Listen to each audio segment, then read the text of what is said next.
Hello and welcome. Today I'm going to be showing you a step-by-step tutorial for planning for Metricool. Now, I've had some snags when it has come to doing this. So this is going to be my back to school plan that I've already done. Now, when I've had snags on this, it is nothing to do with the actual software. It's more of me figuring out my process and also figuring out what pins are being copyrighted. And I'll go into this cuz it's confusing.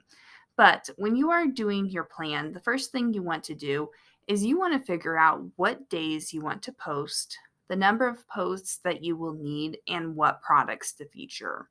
Now, by doing this, this is going to streamline your creation process of actually creating the pins or videos or whatever you want. So, this is my initial game plan. So, I definitely want to post every day. I'm going to post every day on Pinterest, and then I'm going to post also on TikTok, but I will do that Monday through Friday, and then I will also post separately on YouTube. So, keeping this in mind, I need 30 to 31 posts a month, and I need to mix up my products in order to avoid repetition. So, basically, when I'm thinking of this, I don't want to have the same product every Monday. So, I don't want my back to school worksheets every Monday. I don't want a back to school word search every Tuesday. So I want to make sure I mix up the orders in order to keep my audience engaged. So these are the basic products I want to feature. So I've got 6 products. I want to have, around 30, 31 posts. So I need approximately 5 finished social media posts per product. So, things that I have learned. So, what you will need a product name, short description, link to products, and around 3 hashtags is what I'm doing. So, what I did is I literally went into my pages. I'm using a Mac. You can use Word document, Google document, whatever you want. So, I did product one and I did back to school printable time capsule activity. I did a short description, tags, and then my link to my product. And then I went through there and I scheduled it on Metricool. So as you can see, it was very easy to do. So product 1 will be Monday. This is for week 1. Product 2 will be Tuesday. Product 3 will be Wednesday. Product 4 will be Thursday, and so on. And then what I did for week 2 is week 2 is in pink. So as you can see for week 2, I offset my products that I wanted. So I started with product 3, product 4, so that there would be an offset in what the viewers are seeing from the previous week.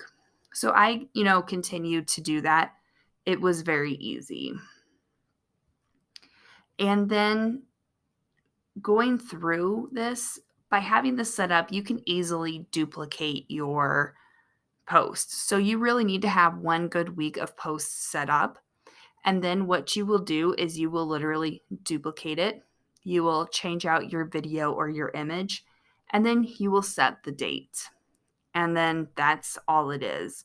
So by having this process set up and streamlined from the beginning, it's just copying and pasting things around. So it'll be super easy. You don't even have to rewrite your description or anything. So it'll be very easy to just go through and copy and paste and have everything ready.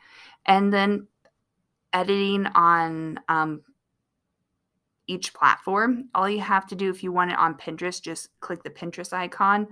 And if you don't want it on there, click it off. It is super easy. I'm going to go into a detailed tutorial on actually how to do this, but this is just to get you kind of familiar with the layout and what it is going to look like.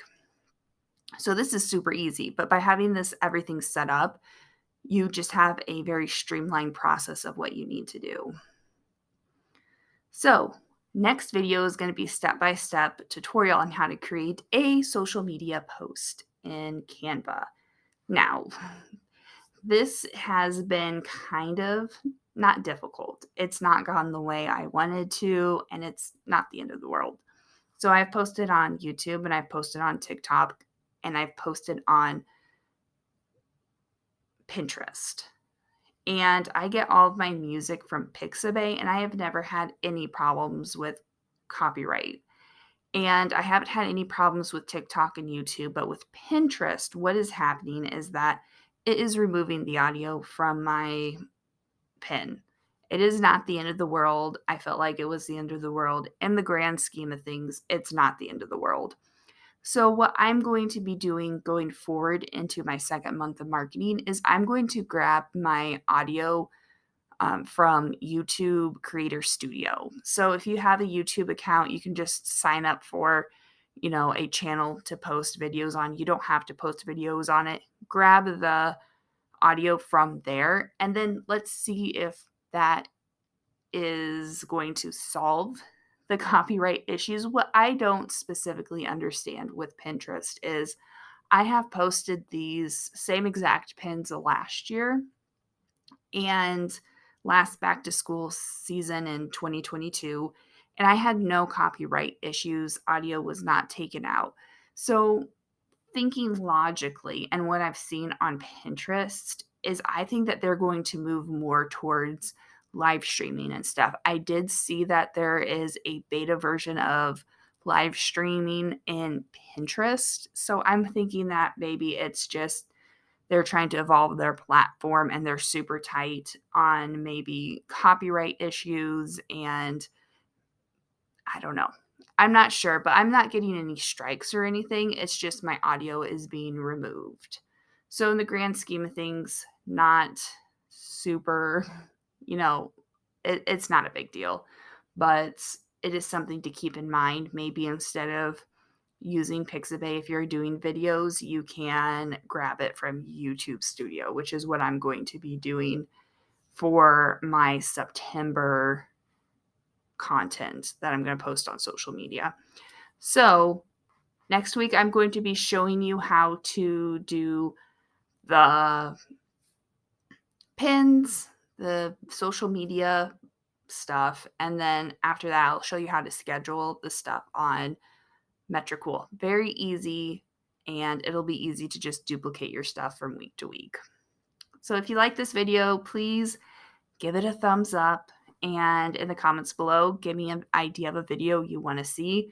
Let me know if you have similar frustrations with social media platforms.